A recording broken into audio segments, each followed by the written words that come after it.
What's up, guys? Justin here, bringing you another poorly reviewed beer.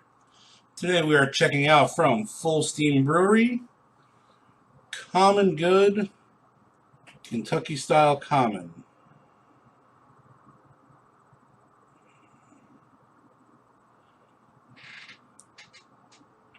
So Fullsteam lists this as a sour mash dark ale, and they continue in their notes. Kentucky Common is one of the rare beer styles invented in America. A century ago, if you walked into a tavern in central Kentucky and ordered, quote, a beer, end quote, chances are high you'd get a pint much like this. Deep red, twangy, refreshing, and sour mashed. One of Fullsteam's big philosophies is what they call plow to pint, which is a big initiative for use of local ingredients. And to that point, according to the bottle, the local grain bill is 96%, and they use local ingredients. They are from Durham, North Carolina. They used ingredients such as Wren's Abruzzi Rye from Mount Ula, North Carolina, corn from Lakeside Mills in Spindale, North Carolina, and barley from Riverbend Malt in Asheville, North Carolina. This beer checks in at 5% ABV and 7 IBU. Let's go ahead and give it a pour.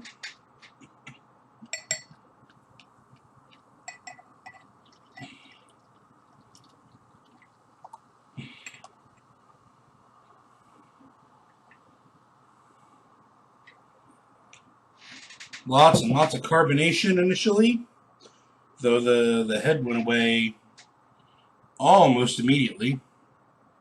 There's pretty much nothing left in the couple seconds since I poured it.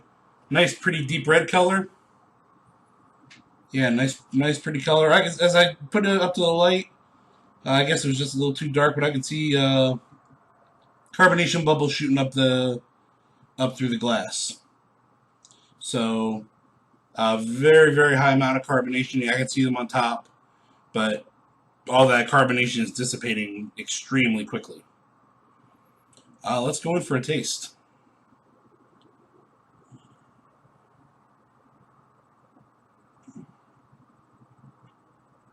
Mild amount of sourness, some nice fruity notes.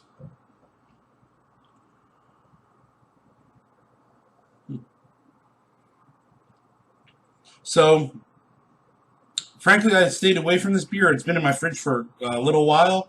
I stayed away from reviewing it because I think the Kentucky Style Common descriptor or style description just kind of worried me a little bit. I didn't quite know what to expect, and so not having any preconceived notions actually dissuaded me from reviewing this beer, if I were to be honest. But as I taste it, I would certainly call it an American version of like a Flanders Red, a Flemish Red, something along those lines. Flemish Red, Flemish Brown, which I'm a big fan of. It's darker than most Flemish Reds I've had, and it's just pretty well see-through. But right up my alley. I think it's actually pretty delicious.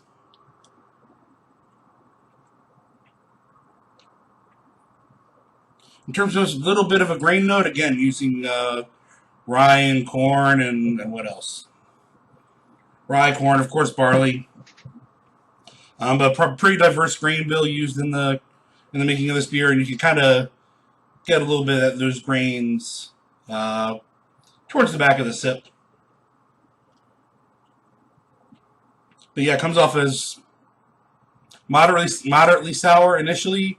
That sourness isn't too overbiting, but it is certainly present, and a little bit of fruit.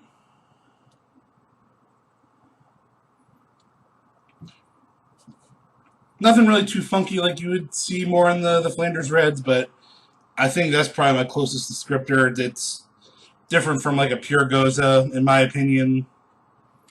I think just mostly just because of color, but pretty delicious beer again. If the sours are up your alley, I highly recommend this. This is actually really, really delicious. You can check out all of our reviews, both written and video, at poorlyreviewedbeer.com. Also, check out PRB on Twitter and Facebook. All those links will be in the description below. Also, feel free to like this video and subscribe to this YouTube channel. That's it for this edition of Poorly Reviewed Beer. See you next time.